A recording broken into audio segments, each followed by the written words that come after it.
શ્રી હનુમાનજી મહારાજના જન્મોત્સવને લઈને સુરત શહેરમાં તડામાર તૈયારીઓ ચાલી રહી છે। સુરતના પાલ સ્થિત અટલ આશ્રમમાં 6000 કિલો બુંદીનો લાડુ તૈયાર કરવામાં આવ્યો છે। હનુમાનજી મહારાજને 6000 કિલો બુંદીનો એક લાડુ ભોગ ધરવામાં આવશે અને ત્યારબાદ ભક્તોને પ્રસાદ રૂપે વિતરણ કરવામાં આવશે। આગામી 12 એપ્રિલ અને શનિવારના રોજ પવનપુત્ર શ્રી રામ ભક્ત શ્રી હનુમાન મહારાજનો જન્મોત્સવ છે, ત્યારે સુરત શહેરમાં ભવ્ય ઉજવણી કરવામાં આવશે।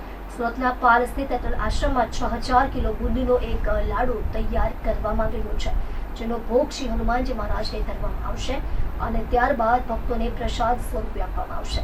હાલ મંદિરમાં શ્રી હનુમાન જન્મોત્સવને લઈને તડામાર તૈયારીઓ ચાલી રહી છે। ગયા વર્ષે મંદિરમાં 5555 કિલોનો લાડુ તૈયાર કરાયો હતો, જ્યારે આ વર્ષે 6000 કિલો બુંદીનો લાડુ તૈયાર કરવામાં આવ્યો છે।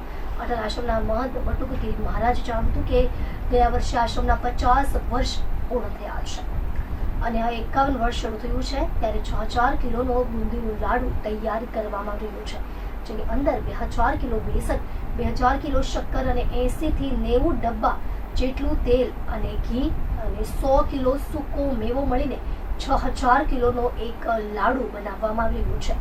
ગત રોજ 9 તારીખના 9 વાગ્યાથી લાડુ બનાવવાની શરૂઆત કરી દેવામાં આવી છે અને આવતીકાલ સુધીમાં લાડુ બની જશે। વધુમાં જણાવ્યું હતું કે 2000 કિલો બુંદી ગાંઠિયા અને 20 થી 25000 માણસો જમી શકે તે માટેની ભોજન પ્રસાદની વ્યવસ્થા કરવામાં આવી છે। સાથે ગરમીને ધ્યાનમાં લઈને 15000 લીટર છાશની પણ વ્યવસ્થા કરવામાં આવી છે। આ લાડુ ભક્તોને પ્રસાદ સ્વરૂપે વિતરણ કરવામાં આવશે।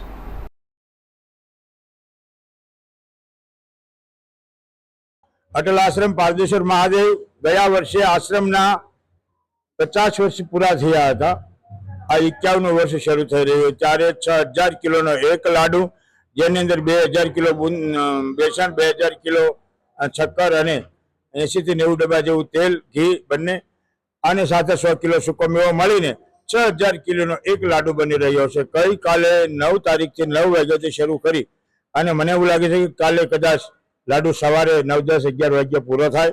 સાથે 2000 કિલો બુંદી ગાંઠિયા અને 25 થી 30000 માણસો જમી શકે એટલી ભોજન પ્રસાદની વ્યવસ્થા કરવામાં આવેલી છે। સાથે 15000 લીટર છાશ છે, કેમ કે ખૂબ ગરમી પડે છે, બધા ભક્તોને છાશ મળી શકે એવું બધું સુંદર આયોજન કરેલું છે। અને આ વર્ષે શનિવારને દિવસે હનુમાન જન્મોત્સવ આવે છે। રઘુકુળને ઋણી રાખનારા એવા પવનના પુત્ર જે વાનર હોવા છતાં મનુષ્યને દીપાવે એવું કાર્ય કરી રહ્યા છે, એવા આપણા હનુમાનજી મહારાજના જન્મદિવસને દેશવાસીઓને ઢેર સારી શુભકામનાઓ।